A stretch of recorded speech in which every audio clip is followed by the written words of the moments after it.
What is probate? Why do we have this? Like, what the heck is this? Who's in charge of the process, right? Well, it's court, right? Probate court's in charge, but probate appoints somebody, and we'll talk about that, who that person is that's in charge.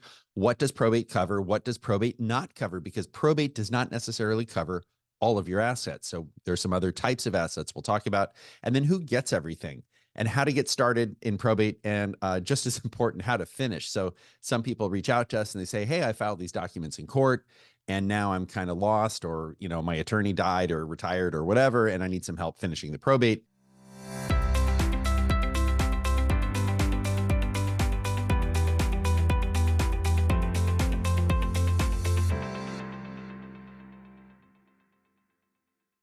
So I'm Jim Cunningham. I'm a partner at Cunningham Legal. I've been an attorney for 30 years, and we have offices throughout California. I'm a certified specialist in estate planning, trust, and probate law, a real estate broker, securities insurance licensed, and a pilot. If you're watching this on video, these are our lawyers. We currently have 13 lawyers in our firm dedicated to sort of the peaceful transfer of wealth between one generation to the next while minimizing income and capital gains and death taxes. And believe it or not, minimizing attorney's fees, right? So they say, Jim, why would you do that? Well, it's because that's our job. It's to make it so that it's an efficient process, and really fundamentally to give clients peace of mind. So go ahead and subscribe to our YouTube channel, and if you click the bell, you'll be alerted when our content drops, which is typically 6 p.m. Pacific time every Thursday. And please give us a review or a thumbs up. Disclaimer: I'm a lawyer. I'm talking about a lot of stuff. That's law. This is not legal advice. So there's no attorney-client relationship. By you watching this, no attorney-client relationship is attaching. And if you're already represented by an attorney, you can go ahead and talk to that person. And if you'd like to new representation or don't have an attorney, then, you know, feel free to reach out to us. But again, not legal advice. What is probate? This is where you end up if you have just a will or you don't have a will. So it is a legal process after death. So there are legal processes that happen after incapacity. That would be a guardianship or a conservatorship, depending on what state you're in. They call it, California calls it a conservatorship. That's if you can't do for yourself, maybe an elderly person or somebody who's become mentally disabled, can no longer handle legal affairs for themselves. There's a power of attorney.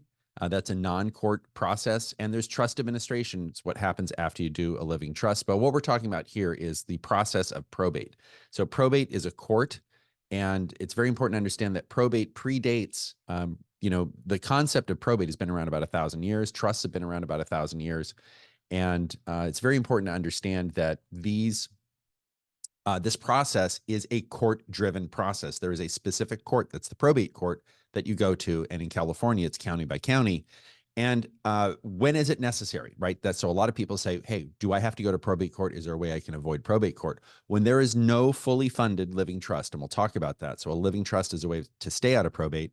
When there's only a will, so if you only have a will, you may need to go to probate. Well, you won't, because you'll be dead, right? But your family may need to go to probate court, certainly when there's no will. So having a will does not keep you out of probate court. Very important to understand. And when the assets of a deceased person or a dead person, who known as the decedent, are over $184,500, then you have to go to probate. If they're less than that, then you might be able to stay out of probate.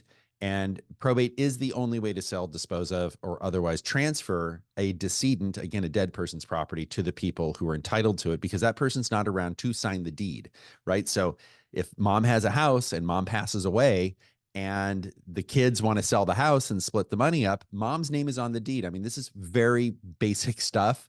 If mom's name is on the deed and she's dead, she can't sign the deed. So someone else is going to have to sign the deed. And that's where a probate court, that process is initiated, and the probate court appoints an individual called a personal representative to sign that deed. And that personal representative, accounts to the court. So they've got to interact with the court to open the probate, to run it, and to close the probate. Now, there are 10 exceptions to probate that we'll get to, but probate is typically about a 20-month process in California.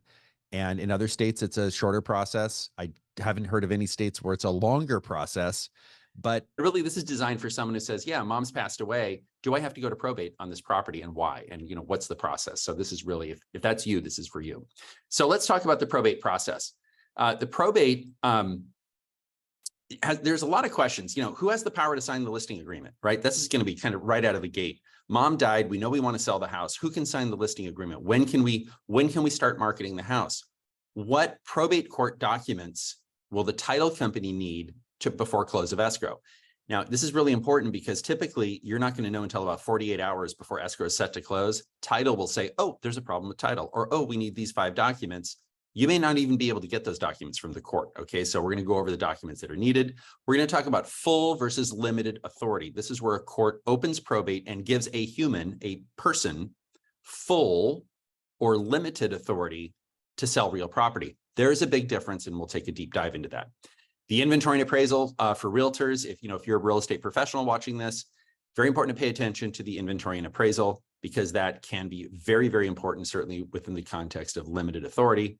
We'll talk about realtors' commissions and that the fact that death is a change in ownership. And a lot of people don't know this. We got a call, in fact, this week from a person who said, I handled, I didn't go to a lawyer. Mom died. We sold the house. I distributed all the money to the kids. And 9 months later, I got a bill for, I was maybe $10,000 from the county that said, hey, there's this extra tax because when mom died, that's a change in ownership. And when Prop 19 occurred, there is no more a parent to child reassessment exclusion. So in this case, mom dies, you maybe wait 6 months to wind up the affairs. You're not paying attention to anything. You're not going to go see the lawyer. You have an affirmative obligation as a trustee to notify the assessor of a change in ownership, and death is a change in ownership. And unfortunately, the assets had been distributed to the beneficiaries. And now the trustee says, who's going to pay the bill? Well, guess who pays it? The trustee personally. So that's kind of the final answer. So really, really important to pay attention to changes in ownership. I'm going to not belabor these points here, but I want you to know that some of probate is a very complex process that has time limits. They have minimum time periods, maximum time periods. Some of these run concurrently and some run consecutively. It starts with determining what type of probate you need to file, if any. So if you reach this point where the realtor or the title company says, oh, you need to go to probate because there's a problem with the title, we need to figure out, if it's a living trust, can we do a single hearing? If it's a full-blown probate, what does that look like? Or is there some other type of mechanism? Is there some other type of process we can go through? You have to lodge a will when a person passes away. Even if you have a living trust, you typically have a will that leaves everything to the trust. And then you file a petition for probate and some other documents. The clerk schedules a hearing. That hearing then, the lawyer typically appears at the hearing. And if everything's in order, there's a publication that has to happen before that hearing. Then the court makes an order admitting the will to probate if there is a will. And if there's no will, then there's no will admitted to probate, but they do appoint somebody called an administrator. The issue of bond comes up. Now, what a bond is if the administrator or executor gambles all the money away, do the heirs get the money back from the bonding company? It's not insurance. And many times wills will waive bond. If you don't have a will and you don't want to pay the bond, then many times you have to get a waiver of bond. That's a whole other topic, and I'm not particularly a fan of waiving bonds. It is tied to your credit. So a little granular, but bear in mind that there is a bond requirement that can be waived. The court then orders the clerk, admits the will to probate, and then orders the clerk of the court to issue letters. What does that mean? Well, it's a person sitting behind bulletproof glass that whips out a piece of paper, a single page, and it's called letters. Now, this is something your lawyer will prepare. If you don't have a lawyer, it's probably not a good idea, but you would need to know to prepare that. And then that's something that the lawyer prepares, hands to the clerk, and the clerk puts a purple seal on it. It's very important to get the purple seal, not the black seal, because the black seal's a photocopy many times, and title companies will want the purple seal. And then, so you have your letters. Now you can close the estate only after waiting 4 months.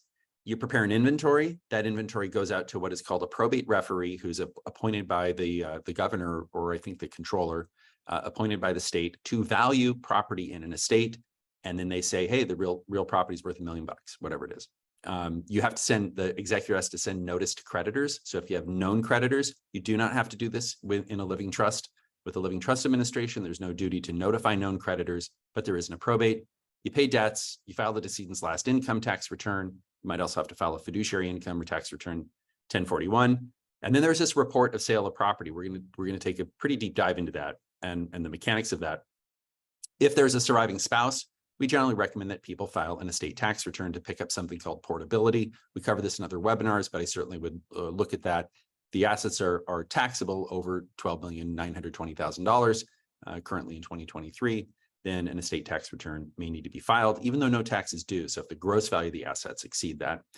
And then you file your accounting and petition to close the probate. There's a hearing on that matter, and then there's a distribution and receipts so that the executor or the personal representative writes checks to people, distributes property, whatever it is, and then gets receipts. And then there is a declaration or a final discharge that then concludes the probate and discharges the executor. That's a lot. Basically, the same thing happens with a living trust without the formality of the court. So if you have a living trust, you're still going through a process. By the way, this is all like legal and legitimate. It's just that the probate process is so designed to favor creditors. Sometimes it's great to stay out of it. Okay. So normal probates are expensive and a hassle. Having only a will typically means you're going to probate. California, a lawyer might talk about a formal probate versus an informal probate. A formal probate is the noticed procedure that takes this 20-month period. Sometimes you can do probate with a single court filing or a single date in California, depending on the nature of the assets and depending on the value of the assets and also who's inheriting. And we'll talk about that.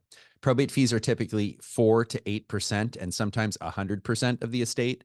So the example we have is Wanda. If she passes away with a house valued at $1 million and a mortgage of $50,000, the probate fees are about $50,000. Now, the probate fees are a percentage of the estate determined on the gross value of the assets, not the net value of the assets. So not the value of, the equity, right? So that you're not taking the $1 million and subtracting the $950,000 debt and getting 50 and say, okay, it'll be 4 to 8% of 50. It is 4 to 8% of $1 million. Okay. So that's how we're getting to that $50,000 fee.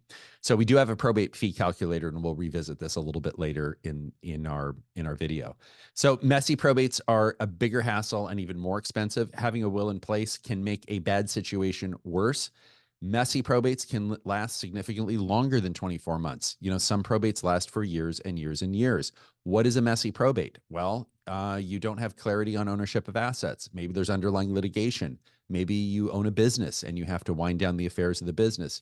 Maybe there's a dispute over what the terms of the document say. Maybe there's a dispute over which is the last will, or which maybe there's a dispute as to what a child means. So the concept of a parent-to-child relationship is very broad in California. So in other states, it may not be as broad. So in California, people can be deemed to be a child of a decedent, even though they're not born during the marriage or blood-related or whatever it is, even in the absence of a formal adoption. So it's very tricky.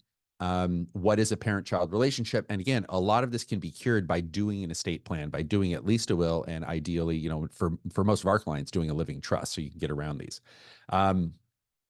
What if the people who inherit just can't get along? This is, I think, probably the fundamental beginning of what we call probate litigation or trust litigation, that there is conflict between the people who are inheriting. And this may stem from, somebody got a red bicycle in 1962 for Christmas and they're still mad.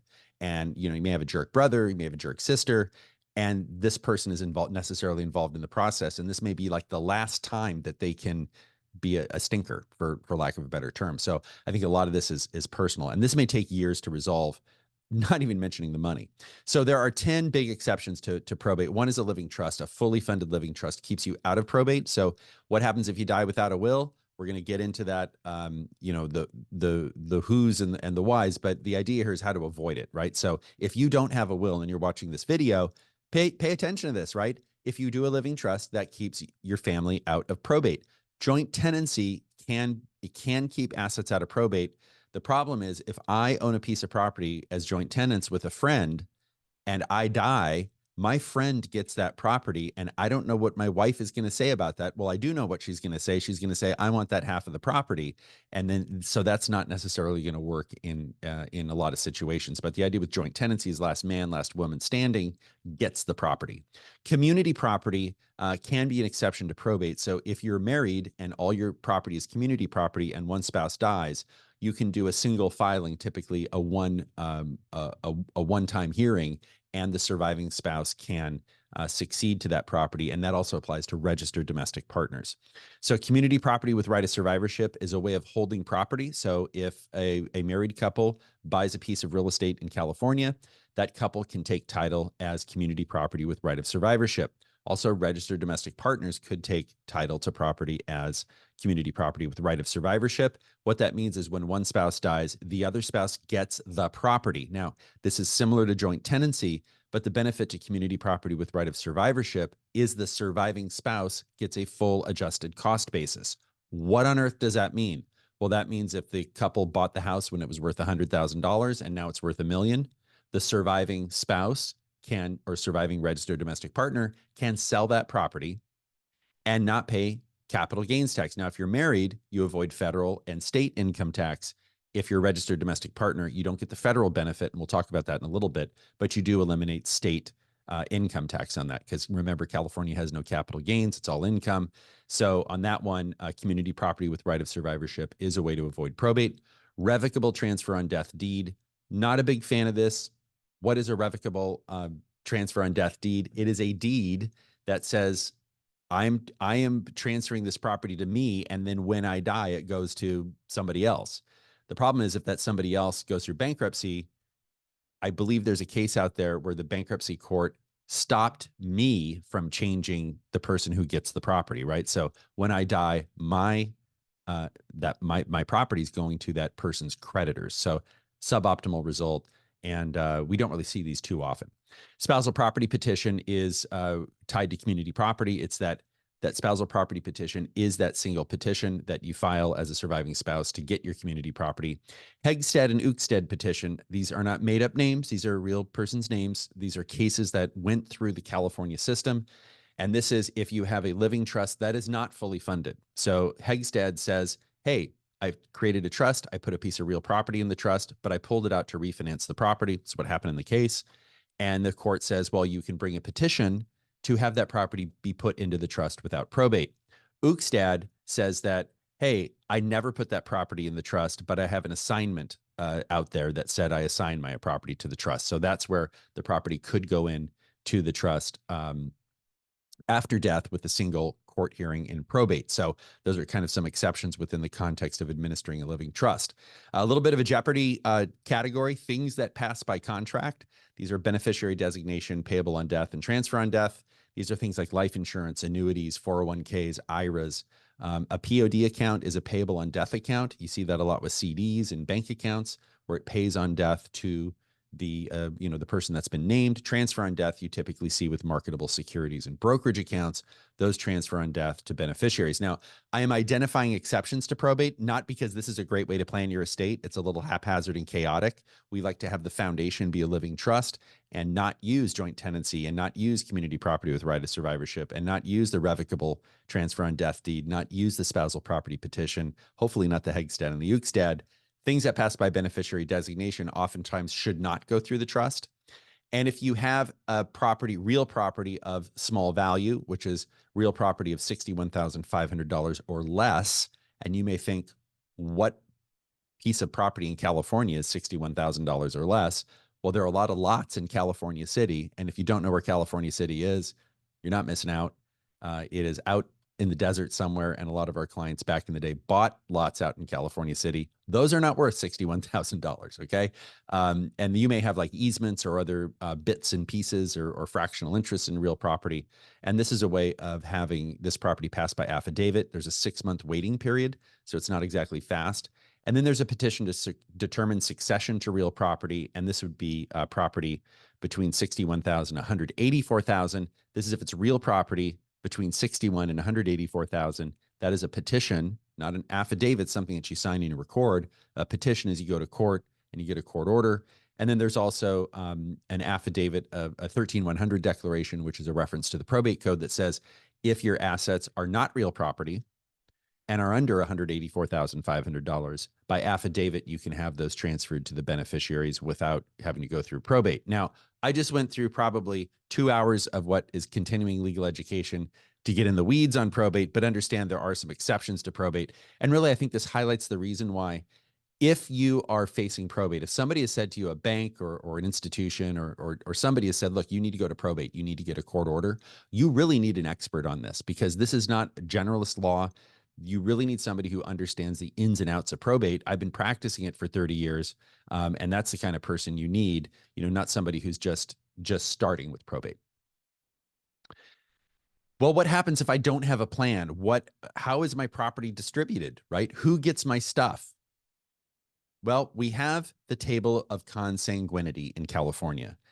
This is a Latin term meaning, common blood, right? So these are blood relatives, although the relationship, all these relationships are determined at each level. So there's a parent and a child. So the parent-child relationship, as I mentioned, is a very expansive definition in California. It can even include people who are not your blood relatives. It can include sometimes children you have not adopted, right? They might be children of a spouse. And if you could not adopt those children because of the non-consent of the natural parent, they may be deemed a child if they're under the age of 18. So you got to be really careful with this. This is where having at least a will, having certainly a will and a trust for many people, defines who gets your property. So in the absence of a definition, right, this is intestacy, no testamentary instrument, no last will or testament. Who gets the property? Well, if this person here dies, it's going to be this person's children. And if a child passes away, it's that child's children. So if there are two children, and then they split it 50-50. If there are one child's deceased, right? So that one child gets 50%, that other 50% is distributed to the deceased child's children, and those children share 50%. Now, if both children have passed away, then California resets this sort of waterfall. And if all the children are dead, so if people of a single generation are all deceased, they treat the people in the next generation as being part of that prior generation. So let me explain this another way. Dad dies. Dad is survived by 3 grandchildren, and one child had 2 kids and the other child had 1 kid. Well, if we went straight by the relationship, it would go 25-25-50, meaning the children of the child who had 2 children would split that half, right? And then the child of the child who only had 1 child, right, the grandchild, would get 50%. So what California does is if both children have passed away, they remove that layer and split the property thirds, a third, a third, a third to each child. So that child who would have gotten 50% gets a little bit of a haircut. Now, you can direct how the property is distributed in your estate plan in many different ways. And so you could have it be 25-25-50, or you could go with a third, a third, a third, but that's your call if you do a will. If you don't do a will, then these really arcane rules kind of step. They kind of are imposed by the court.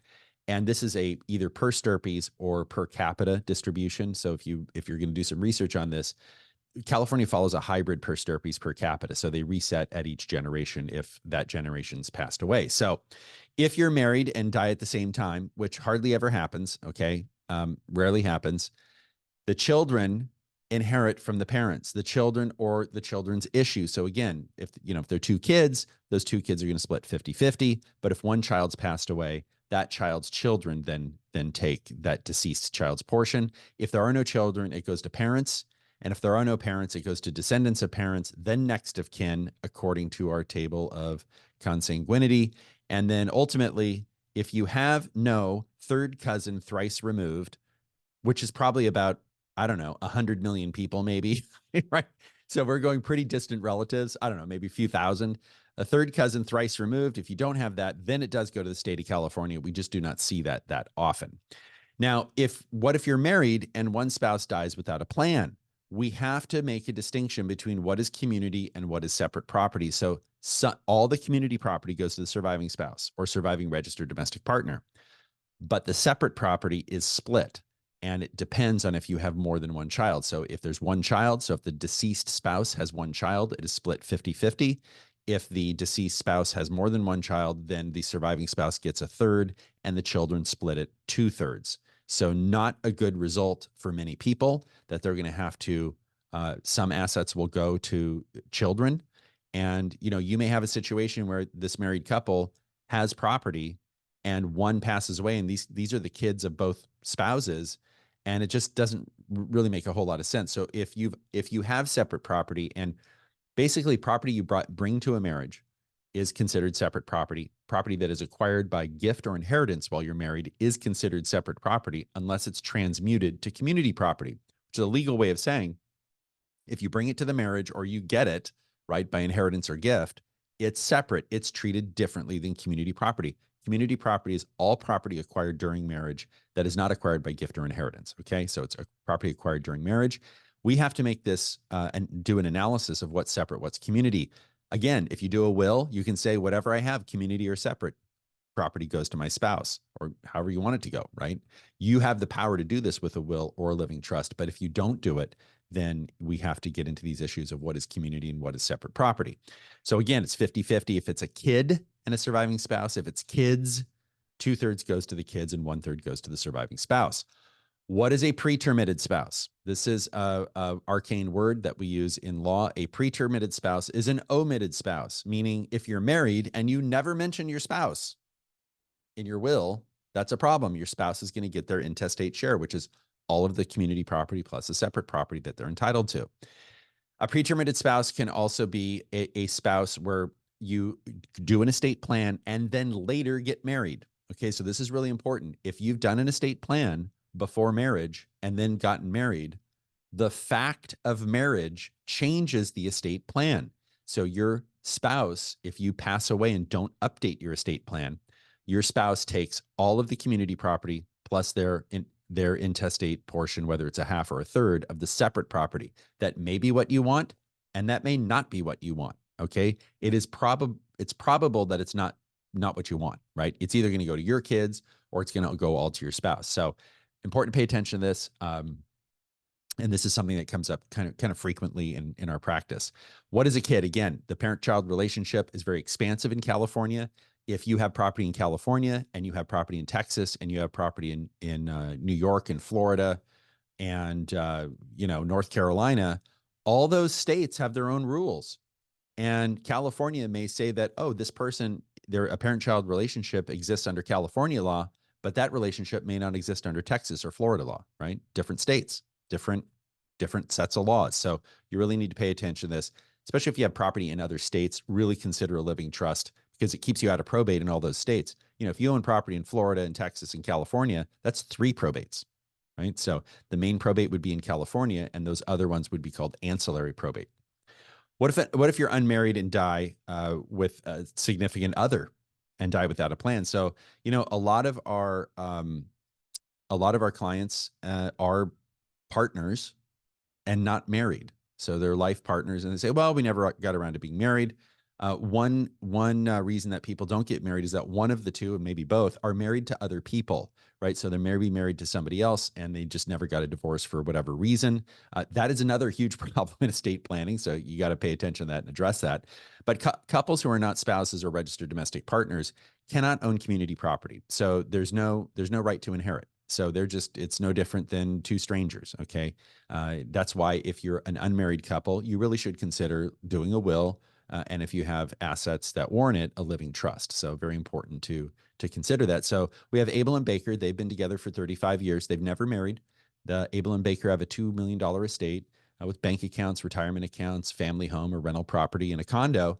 Abel purchased the family home and they rent out Baker's condo. So when they got together, Abel owned a home and Baker had a condo, and then Baker moved in with Abel, and then Baker rented out the condo. So what happens to the family home when Abel dies? So Abel passes away. Well, since there's no marriage, Baker doesn't get anything, nothing. Abel's house, the family home that Baker's lived in for 35 years, that goes to Abel's kids if there are any children, right? Now, Abel and Baker might have had children. So Baker better get along with Abel's children, right? But the point here is that there is no common law marriage in California. There's none of that. So if these people aren't married, Abel and Baker, it is going to Abel's children, not to Baker. And that's probably not what Abel and Baker want, okay? If they bought the home together, now let's just sort of change the facts here. What if Abel and Baker bought the home together? This is where title really matters. And when you buy a home or a piece of property with another human, so Abel and Baker are buying this property, they're going to have to pick how they want to hold title. So the title could simply be Abel and Baker, period.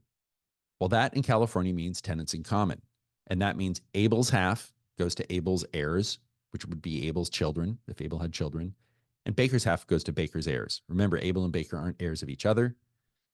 That's tenants in common. Now, tenants in common can also say Abel and Baker as tenants in common.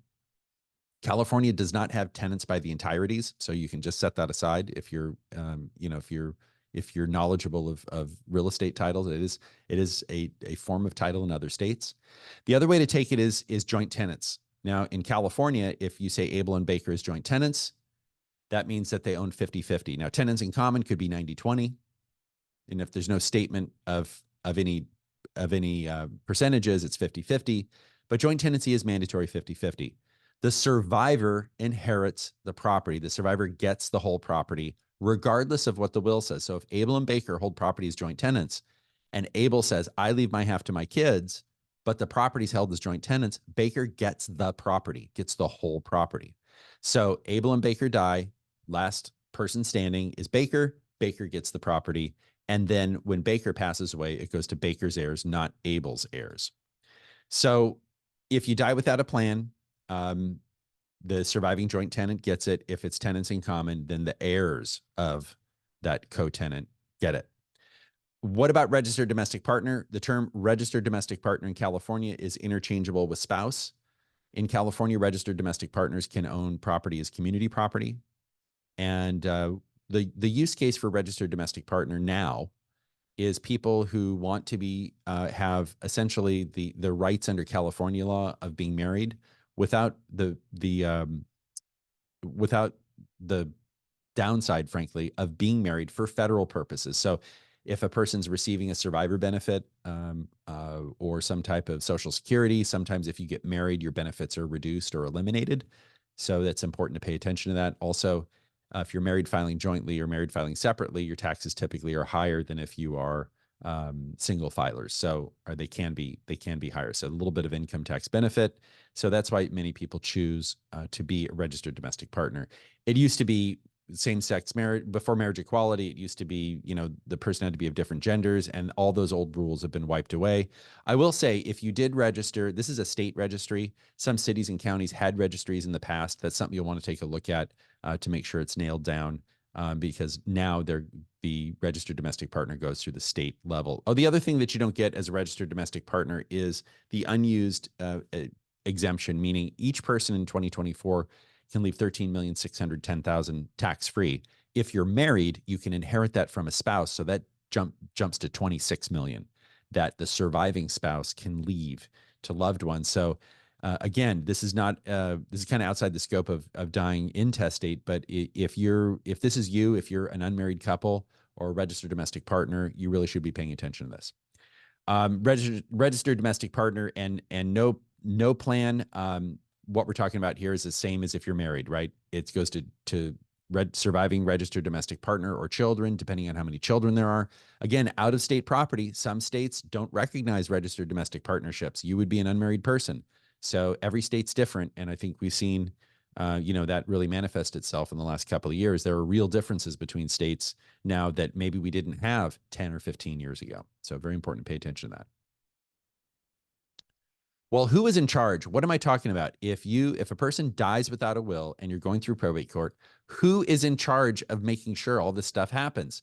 Well, the order of priority of appointment follows the table of consanguinity, meaning if the dead person has children, those children they take priority. Now, what's not in this table of consanguinity is spouse. So a spouse has first priority, but then it's children. And it goes down to other children and descendants of parents, and then other interested parties, and then pretty much anyone, right? So there's a specific reference in the probate code, but many times the children will either nominate a person or one child will serve, or maybe two children will serve as executor. So the personal representative is a term that encompasses 4 variants. So if you're in the middle of a probate and watching this and you're like, what do these terms mean? There are 4 terms for personal representative. The personal representative is the person that the court appoints to be in charge of a probate and do all the stuff that needs to get done. An executor is a person who's named in the will and after and the court has appointed to serve in this as personal representative after the will is being admitted to court. So the court finds that the will is the last will of the decedent and then names the person as executor to carry out the terms of the will and follow all the court rules. The term administrator means it's a similar process. It's where a court finds that there is no valid will that is admissible to probate and that the person died intestate, and the court then appoints the personal representative, in this case called an administrator, and that administrator is the person who carries out, I would say, similar, not the same, because there's some extra steps executors have to take if there's a will, but the administrator has all those powers that an executor has to collect assets, pay debts and expenses, and make distributions after a court order. Administrator with will annexed means somebody is serving as administrator, right, as personal representative, but is not named in the will. And this is where it gets a little confusing, because this is technically an executor, but because that individual is not specifically named in the will, this person is called an administrator with will annexed. So that's where there is a will, but the person, all the people named in the will were not appointed as executor. Somebody else was. So that's administrator with will annexed. And then special administrator is when the court appoints somebody to carry out the terms or to carry out the duties of the personal representative, but there's no will admitted or there's no finding that there was no will. And many times this is if there's an emergency situation, because a will cannot be admitted to probate court unless 45 to 60 days has elapsed. So in that window of time, sometimes you need emergency authority. If maybe you have to make payroll, you have a business, right? If you're a business owner and don't have a will and a living trust, that's a real problem because your estate has to make payroll. And special administrators appointed also if there's a will contest. So the reason that we do this in law is if somebody says, I'm the administrator with will annexed, we know that there's a will, right? And if somebody says I'm administrator, we know that there's no will. And if they're executor, we know that there is a will and that person was named in the will. Now, is consulting with a lawyer enough? I firmly believe that when it comes to estate planning, for many clients, not all, but many clients need an attorney who really knows what they're doing, who specializes in trust and estate law, a CPA, and a financial advisor. You know, I think too often people are missing one of those, and then you can end up with a suboptimal result or an inefficient result. You might end up in probate court. You might end up with less wealth transferring to the next generation. You might end up paying higher taxes. So all these professionals work together, and this is the 3-legged stool that is created for clients. So people who have means typically should have these 3 advisors or these 3 roles present. Estates over 5 to 10 million can require additional planning beyond a living trust. So if that's you, if you're single and have an estate over 5 million or married over 10, you really might want to pay attention to some of these advanced planning techniques. So these are techniques that clients can use. And we cover this on our YouTube page, lots of webinars. And this brings us to the end. We have offices in Northern and Southern California, and we have just moved our Pasadena office after almost over 30 years. We have finally moved within Pasadena, so not too far onto Lake Boulevard. And we're reasonably close to most of the people in California. And subscribe to our YouTube channel, right? And click the bell, and this will appear in your feed. And also give us a review. We like to see the reviews and ask questions. And speaking of questions, we will get there in just a couple of minutes. Prop 19, what is it? So Prop 19 in California, a lot of people want to know. That is a webinar that is coming up March 7th. So I will be doing that webinar March 7th at noon Pacific time. And this is really important to understand what this is and really how it works, because this deals with your Prop 13 taxes on your residence and family farm. So for a lot of people, they're really concerned that when they pass away or they transfer their property to their children, what's going to happen to the taxes? Are they going to go up? Are you going to lose Prop 13 protection? How much Prop 13 protection can you have? And at this time, we're doing this webinar live. I'm going to answer questions. If you're watching this on YouTube, I really encourage you to register for a webinar because we do Q&A at the end, and that's a chance for you to ask questions and me give answers that sometimes are right and sometimes I'm not sure, but I'll let you know either way. And if you're watching this on YouTube, just keep watching because magically the next webinar is just going to roll. Next video is just going to roll right up.